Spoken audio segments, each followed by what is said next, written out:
감사합니다. 교수님께서는 글로벌 AI 3대 강국을 위한 데이터 거버넌스를 주제로 발표해 주시겠습니다. 교수님 부탁드립니다. 네, 안녕하세요. 방금 소개받은 백은옥입니다.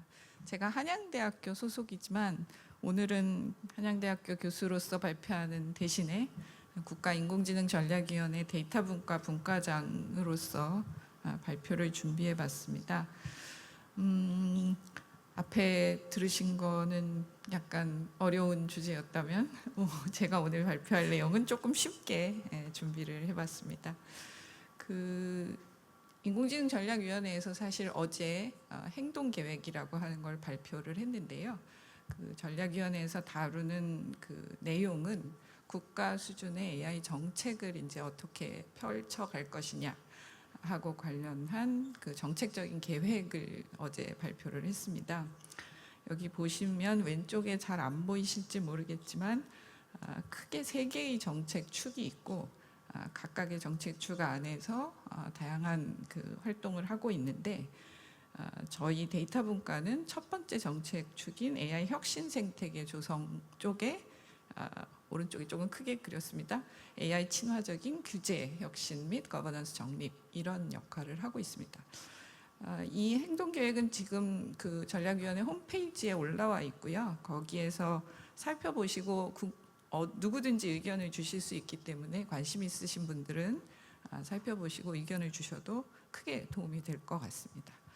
그래서 오늘 저는 이제 그 정부의 그 데이터 거버넌스라고 하는 것이 어떤 구성 요소가 있냐 하면 OECD에서 이제 얘기하는 것은 대체로 이런 6가지 구성 요소를 얘기하고 있는데 그 중에 여기 오신 분들이 좀 관심이 있으실 만한 직접 어떤 일을 한다고 할 때 대면하게 되는 가장 큰 이슈들은 주로 규제와 관련한 것 그리고 데이터 인프라스트럭처에 대한 것이라고 생각을 해서 그 부분에 관련된 거를 좀 설명을 드리려고 합니다. 뭐 인공지능에서 데이터가 왜 중요하냐는 건 굳이 얘기할 필요가 없지만 우리나라가 데이터에 있어서 어떤 강점을 가지고 있느냐를 잠깐 생각해 보면 뭐 하드웨어든 소프트웨어든 인프라에 해당하는 기술들을 우리가 잘 가지고 있다 하는 것이 하나의 장점이 될 것 같고요. 거기에 더불어서 우리는 특별히 우리의 언어로 된 문화적인 데이터가 굉장히 많다 하는 것이 하나의 특징이라고 하겠습니다. 또 하나는 이제 풍부한 산업 데이터인데 여기서 풍부하다는 건 양이 많다는 게 아니고요. 굉장히 다양한 산업 데이터를 가지고 있다는 겁니다. 뭐 전 세계적으로 뭐 마스크도 만들 수 있고 거대한 LNG 선도 만들 수 있는 나라는 전 세계적으로 아마 중국과 한국밖에 없다 하는 것에 뭐 거의 모든 사람이 동의하고 있는데요. 이렇게 다양한 종류의 산업 데이터를 우리가 확보하고 있기 때문에 이것들을 잘 연계하면 굉장히 큰 가치를 만들어낼 수 있다고 생각하는 것 같습니다. 또 특히 이번 정부에서는 AI에 대한 정책적 지원을 열심히 하겠다라고 이미 선언을 한 바 있기 때문에 그런 면에서도 한국이 강점이 있다고 얘기하겠습니다. 제가 최근에 이 데이터의 중요성을 다시 한번 깨닫게 된 계기는 이 뉴스였는데요. 그 구글의 제미나이가 오픈 AI GPT의 성능을 넘어섰다 하는 이 기사를 보면서 역시 구글이다 이렇게 생각을 했는데 죄송합니다. 그렇게 생각하게 된 이유는 저는 늘 이렇게 구글이 초기에 검색 엔진 만드는 회사로 시작해서 사업 영역을 이렇게 넓혀갈 때마다 저 회사는 데이터를 중심으로 비즈니스를 계속 펼치고 있구나 하는 생각을 매번 했습니다. 구글 지도 만들 때 이렇게 거리에 다니면서 거리 그 뷰를 모으는 거를 처음 봤고요. 그 다음에 구글 포토를 해서 사람들이 자기 수첩에 가지고 있던 앨범에 가지고 있던 사진들을 다 끌어내는 일을 했고 심지어 유튜브를 어콰이어해서 걔네들이 가지고 있는 동영상을 다 가져갔거든요.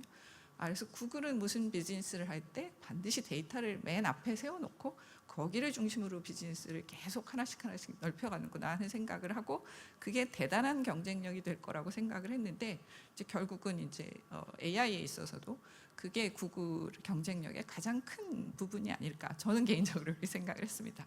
이제 데이터가 중요하다는 말씀을 드렸고요. 혹자는 이 데이터가 고갈되고 있다라는 예측들을 합니다. 여기 이제 2024년 6월에 나온 예측인데 보시면 Y축은 로그 스케일입니다. 한 칸이 10배씩 늘어나는 거고요. 위에 있는 선은 그 사람이 생성한 데이터가 어떻게 증가하고 있는지 보여주고 아래쪽에 파란 선은 인공지능이 소모는 아니고 소비, 그러니까 입력으로 쓰고 있는 데이터의 양이 어떻게 증가하는지 보여주는데, 어떤 가정을 하느냐에 따라서 다를 수 있지만 결국은 모든 경우에 한 2, 3년 안에는 사람이 생성한 어떤 텍스트 데이터는 인공지능이 그냥 다 소진하고 끝날 것 같다 하는 예측입니다. 그러면 이런 상황이 왜 생겼냐? 뭐 이미 다 잘 알고 계시는 대로 챗GPT로 대표되는 이런 라지 스케일 모델들이 뭐가 깨졌네요. 네. 모델들이 굉장히 많은 온라인상에 긁어 모을 수 있는 거의 모든 데이터는 다 가져가서 이미 학습을 했기 때문인데요. 이런 이 규모의 AI를 만들다가 보니까 최근에 와서는 양도 중요하지만 질이 굉장히 중요한 시점이 되었습니다. 그래서 아주 좋은 텍스트를 가지고 학습을 하는 게 결국은 모델의 경쟁력을 결정한다는 걸 알게 돼서 최근에는 이런 고품질의 텍스트 데이터를 얻는 것이 그 AI 기업의 어떤 그 역량을 보여주는 그런 방법이 되고 있습니다. 그런데 그러면 우리나라가 데이터의 측면에서 과연 얼마나 경쟁력이 있느냐를, 이건 이제 보스턴 컨설팅 그룹에서 올해 1월에 발표했던 지표인데요. 를 살펴보면 여기 나와 있는 이 7개의 나라 중에 상당히 아래쪽에 포진하고 있는 것을 볼 수가 있습니다. 앞에서 데이터가 풍부하다고 열심히 얘기해 놓고 왜 갑자기 경쟁력이 없다고 하냐라고 하면 양이 적다는 게 아니고요. 이 데이터를 잘 활용할 수 있는 어떤 정책적인 결정이 제때 적시에 이렇게 잘 이루어지고 있지 않기 때문에 이제 잘 활용을 못해서 생기는 일이다라는 그런 판단을 하게 된 것 같습니다. 이런 어떤 어려움을 겪게 하는 가장 그 최근에 이슈가 되는 것 중에 하나는 이제 저작물을 AI 학습에 얼마나 쓸 거냐 하는 이 부분입니다. 저작물이라고 하는 거는 그 창작한 사람의 권리가 있기 때문에 아무나 가져다가 막 쓰면 안 되죠. 그럼에도 불구하고 저작물을 자유롭게 쓸 수 있는 어떤 특정한 상황을 정해서 그런 경우에는 공정이용이라는 이름을 붙이고 이런 경우에는 저작권에 구애받지 않고 써도 돼 하는 이런 상황들이 있는데요. 그게 도대체 뭐야 하시면 대표적인 것이 이제 선생님들이 수업 시간에 저작물을 이렇게 제시하면서 보여주고 뭐 이거 읽어보고 뭐 해봐 뭐 이런 교육의 상황에서는 저작권이 있는 것들이라도 자유롭게 쓰는 것을 허용하고 있습니다. 이걸 이제 공정이용이라고 하는데요. 이게 이제 학습에도 이것을 적용할 수 있냐 하는 것이 이제 일단 하나의 이슈입니다. 그러니까 사람이 읽고 자유롭게 읽고 사용할 수 있는 상황이 학습하는 데에도 공정이용이라는 게 있을 수 있냐, 요거에 대한 이제 생각들이 좀 있는 거고요. 그래서 공정이용은 기본적으로 파저티브 규제입니다. 공정이용이라고 이렇게 허락된 경우에만 자유롭게 쓸 수 있다는 거죠. 이거하고 대비되는 네거티브 규제가 있는데 그게 TDM 면책입니다. 이거는 쓰면 안 돼라고 명시한 경우에는 못 쓰고 그 외에는 이제 다 쓰게 해주는 거죠.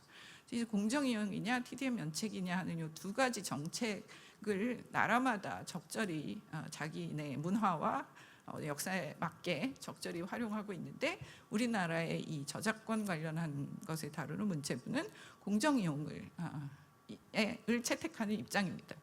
근데 이 공정이용이 말씀드린 대로 파저티브 리스트인 데다가 이 공정이용에 해당한다라고 하는 경우가 그렇게 명확하게 제시되어 있지 않습니다. 그래서 굉장히 민원이 많은 부분이어서 문체부가 최근에 그 공정이용에 관한 안내서를 만들고 그거를 가지고 대국민 설명회를 했습니다. 여기서 한 것은 이런 경우가 공정이용의 가능성이 높은지 아닌지를 판단하는 이제 4가지 기준을 제시했는데요. 뭐 예를 들면 이게 공익적인 목적의 AI냐, 아니면 뭐 이게 신문 기사나 뭐 학술적인 그런 도서와 같은 어떤 사실적인 저작물이냐, 아니면 예술 쪽의 창작물이냐, 뭐 이런 거에 따라서 다 판단하는 기준이 다를 수 있다 하는 정도를 얘기하고 있어서 저도 이 가이드라인을 처음부터 끝까지 자세히 읽어봤는데 결론적으로 어느 한 경우도 명백하게 그러면 내가 이건 안심하고 쓸 수 있는 공정이용이다라고 얘기할 수 있는 상황이 거의 없었습니다.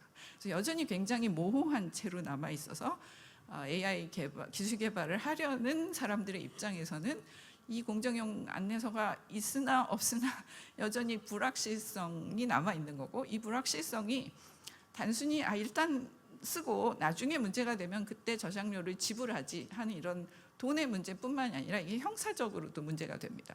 그러니까 당연히 기술 개발하는 쪽에서는 굉장히 위축될 수밖에 없고요. 이제 그런 상황에서는 뭐 AI의 혁신을 우리가 기대하기 어렵지 않냐 하는 이런 비판의 목소리가 굉장히 큰 것이 사실입니다.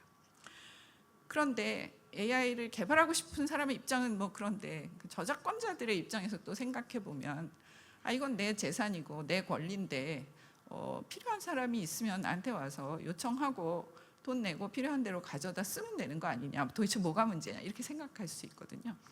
그런데 이 저작물을 AI의 학습에 사용하는 것이 그냥 내가 가지고 있으면 언젠가는 누가 쓸 이런 훌륭한 어떤 재산이라고 보기는 어려운 측면이 있다는 겁니다. 아까 앞에도 잠깐 나왔지만 딥러닝 초기에는 저런 식으로 이미지에서 여기가 고양이고 여기가 강아지고 이런 거 이렇게 표시한 데이터가 굉장히 중요했다면 지금 LLM이 도미네이트하고 그러니까 압도적으로 많이 발표되고 있는 이 상황에서는 예전에 이런 태깅된 데이터가 그렇게 중요하지 않습니다. 말씀드린 것처럼 아주 고품질의 뭐 학술 저서라든지 아니면 뭐 전문 서적이라든지 이런 게 오히려 더 중요한 데이터가 되고 있는 거죠.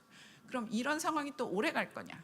아닐 것 같습니다. 왜냐하면 이미 멀티모달 AI가 중요하다고 얘기들 하고 있고 그런 쪽의 어플리케이션이 막 나오고 있으니까 멀티모달 AI 학습하는데 필요한 데이터가 훨씬 더 수요가 늘어나겠죠.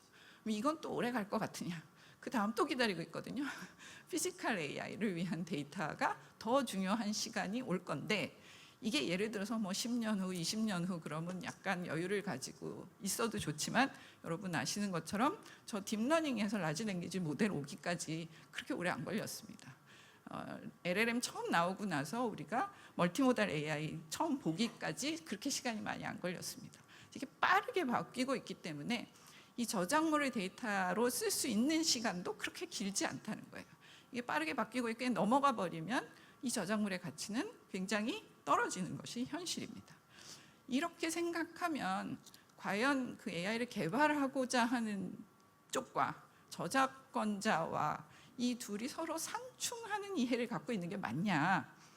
이런 맥락에서 보면 사실은 적절한 값에 쓰게 하고 또 받아서 적절한 대가를 치르고 쓰는 것이 서로 좋은 상황이지 이쪽이 돈을 벌면 저쪽은 손해를 보는 꼭 그런 구조는 전혀 아니라는 겁니다. 그래서 이제 이런 상황에서는 둘 다 윈윈할 수 있는 어떤 그런 상생의 구조가 반드시 필요하고 그 지점에 정부의 역할이 있다고 저희는 이제 생각을 했습니다. 그래서 이제 그런 역할을 좀 더 하도록 전략위에서 이제 정책적인 권고를 하고 계속해서 문체부 또 중기부 관련된 과기부 이런 부처들과 상의를 해가고 있는 상황입니다. 그 중에서 뭐 중요하다고 생각하는 구체적인 사항 몇 가지를 말씀드리면 여기 있는 것처럼 뭐 데이터의 가치 평가라든지 품질 인증하는 거 이번 주에 뒷부분에 있는 여러 행사에 보니까 이런 내용 많이 있더라고요. 그래서 이미 정부가 역할을 하고 있기는 한데 이거 좀 더 잘했으면 좋겠다 하는 생각이고요. 또 이런 식으로 저작물을 잘 팔고 또 가져다 쓰고 하려면 그런 가이드라인들이 필요한데 저작물의 종류에 따라서는 어떤 표준 계약서가 있어서 이런 항목은 놓치지 않고 반드시 집어넣어라 해야 저작권자의 권리도 보호되고 또 적정한 가격을 가지고 기업들이 그 저작물을 사서 쓸 수 있는 이런 것들이 가능하다고 생각을 했습니다. 그 다음에 이제 또 한 가지 데이터 활용에 있어서 어려움을 주는 것은 개인정보가 포함된 데이터인데요. 이미 뭐 굉장히 그 뉴스에서 많이 취급돼서 잘 아시겠습니다만 자율주행 학습을 하려면 개인정보의 원본을 써야지 얘를 가명화한 거 써갖고는 학습이 안 된다. 이런 것이 다들 이제 모든 분들이 동의를 하시는 상황이고 그런 덕분인지 뭐 많은 이런 이슈가 있어서 그런지 이미 그 국회에서 그 개인정보보호법 개정안이 2개나 발의되어서 올라가 있습니다. 이런 원본을 쓸 수 있도록 하는 것이. 그런데 실제로 이제 개인정보를 포함하는 데이터를 이용해서 AI를 학습을 하려면 상당히 복잡한 절차가 필요한데 그 중에서 AI 개발자 입장에서 제일 핵심적으로 어려운 부분이 뭐냐 하면 개발의 목적이 적법하냐 하는 심사를 개인정보보호위원회로부터 받아야 됩니다. 그래서 적법 근거를 제시하고 그걸 심사받아야 하는 게 첫 번째고요. 두 번째로는 그렇게 해서 허가를 받았을 때 개인정보가 포함되어 있으니까 그 부분을 가명화 또는 뭐 익명화를 해야 되는 거고요. 그렇게 처리된 데이터를 받은 다음에는 그 그걸 마음대로 쓰는 게 아니라 굉장히 통제된 상황 안에서만 쓸 수 있습니다. 아마 여기도 경험이 있으신 분들도 있을 것 같은데요. 이 적법 근거를 개인정보보호위원회로부터 심사를 받는데 필요한 시간이 현실적으로는 몇 달씩 걸린다는 겁니다. 최대 6개월도 걸린다는 얘기도 있고요. 그 다음에 이것을 가명 정보로 바꾸고 특히 여러 소스에서 나온 데이터를 결합하는 것은 또 다른 복잡도가 있기 때문에 특정한 결합 전문기관에 가서 이거를 결합을 받아야 되는데 그것도 또 몇 달씩 걸린다는 것이 이제 대체적인 생각이고요. 그렇게 해서 데이터가 다 처리되고 나면 이걸 자유롭게 쓰는 게 아니라 여기 있는 지도에 나와 있는 것처럼 한 열 몇 개 기관이 전국에 있고 저기에 반드시 물리적으로 가서 그 안에서만 쓸 수 있다는 겁니다. 그러니까 학습하려면 저기 내 데이터를 들고 가서 거기에 있는 잘 가명 처리가 잘 된 데이터와 잘 결합해서 뭔가 학습을 해야 되는 이런 상황이 되는 겁니다.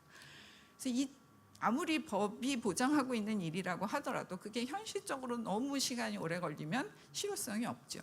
그래서 이제 저희 데이터 문과에서는 일단은 다른 건 다 모르겠고 저 개인정보를 포함하고 있더라도 그걸 클라우드에 올려서 거기서 학습을 할 수 있게, 그러나 개인정보가 포함되어 있으니까 정보 보안을 굉장히 잘하는 안전한 그런 환경을 반드시 만들어야 하겠다 해서 제일 첫 번째 미션이 요겁니다. 클라우드에 올려야 한다는 거.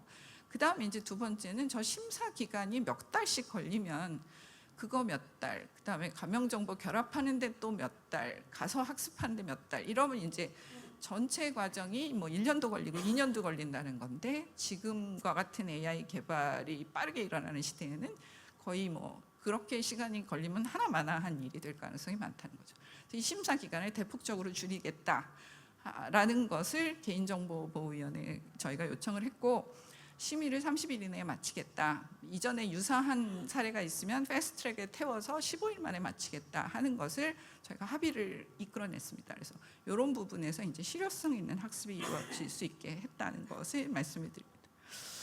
요 마지막 슬라이드 몇 개는 사실은 저희가 데이터 문과에서 뭘 했다기보다 이런 일이 되어야 하는데 어떻게 하고 있나 상황을 살펴보니 과기정통부와 그 산업부 등이 협조해서 이미 잘 하고 있는 일이라서 제가 좀 소개를 드리려고 했는데 발표 시간을 줄이라고 하셔서 이거는 약간 주마간사로 휙 지나가겠습니다.